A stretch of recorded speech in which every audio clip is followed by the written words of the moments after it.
கிறிஸ்துவுக்குள் பிரியமானவர்களே, கர்த்தராகிய இயேசு கிறிஸ்துவின் நாமத்தினால் உங்கள் அனைவருக்கும் என் அன்பின் வாழ்த்துதலை தெரியப்படுத்துகிறேன். கர்த்தர் இன்று உங்களுக்காக கொடுக்கும் ஆசீர்வாத வசனம் நீதிமொழிகள் 3வது அதிகாரம் 33வது வசனம்.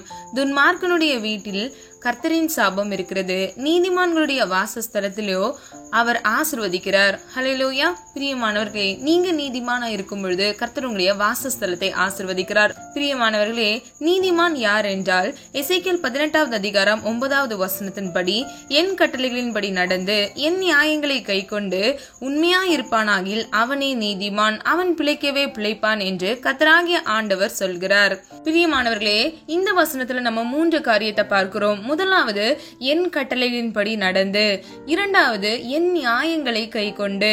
மூன்றாவது, உண்மையா இருப்பானாகில் அவனே நீதிமான். அப்போ நம்ம என்ன செய்யணும்? கட்டளை என்றால் கற்பனை. நம்ம கற்பனையின்படி கீழ்ப்படிய வேண்டும். நமக்கு கொடுக்கப்பட்ட பிரதான கற்பனையில் 2, உன்னை நேசிக்கிறது போல பிறனையும் நேசிப்பாயாக. இரண்டாவது, உன் தேவனாகிய கர்த்தரை உன் முழு பலத்தோடும் முழு இருதயத்தோடும் முழு ஆத்துமாவோடும் அன்பு கூறுவாயாக. அன்பு என்பதுதான் இந்த பிரதான கற்பனையில் ஒன்றாக இருக்கிறது. நாம் இந்த கற்பனைகளை கை கொள்ளும் பொழுது, அவருடைய நியாயங்களின்படி நடக்கும்போது, பிரியமானவர்களே, நியாயங்கள் என்றால் அவருடைய வசனமே சத்தியம். அந்த சத்தியத்தில் தான் நியாயம் இருக்கிறது. மாத்திரமல்ல, இவ்விரண்டையும் செய்து கொண்டு நீங்க உண்மையா இருக்கும் பொழுது நீங்களே நீதிமான். ஹல்லேலூயா. கடைசியா பாருங்க, அவன் பிழைக்கவே பிழைப்பான் என்று கர்த்தராகிய ஆண்டவர் சொல்கிறார். ஹல்லேலூயா. பிரியமானவர்களே, நம்முடைய வாழ்க்கையில நம்ம உத்தமமாய் நடக்கும்போது நம்முடைய பிள்ளைகள் கூட ஆசீர்வாதமாக இருக்கும். ஆதார வசனம் நீதிமொழிகள் 20வது அதிகாரம் 7வது வசனம். நீதிமான் தன் உத்தமத்திலே நடக்கிறான், அவனுக்கு பிறகு அவன் பிள்ளைகளும் பாக்கியவான்களாக இருப்பார்கள். ஹல்லேலூயா. பாக்கியவான் என்றால் ஆசீர்வதிக்கப்பட்டவன்.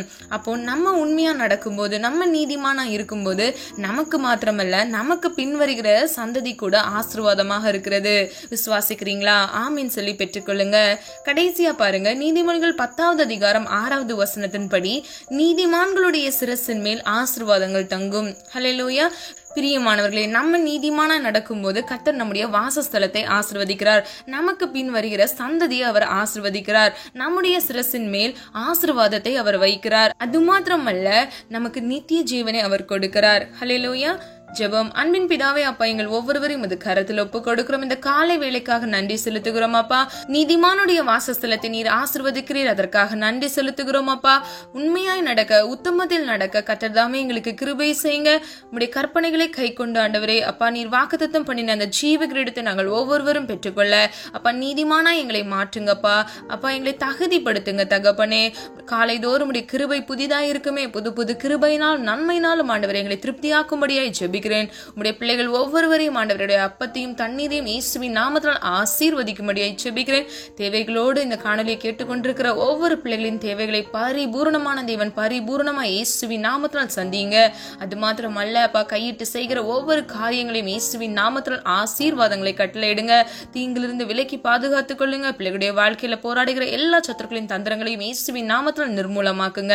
இந்த நாளை முழுவதிலும் ஆண்டவரை கண்மணி போல் நீர் பாதுகாக்க போகிறீர், அதற்காக நன்றி செலுத்துகிறோம். உடைய நாம மாத்திரம் மகிமைப்படுவதாக.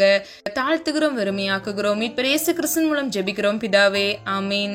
பிரியமானவர்களே, இந்த வீடியோ உங்களுக்கு பிடிச்சிருந்துச்சுன்னா லைக் பண்ணுங்க, சப்ஸ்கிரைப் பண்ணுங்க மற்றும் பெல் ஐகான் கிளிக் பண்ணுங்க. God bless you.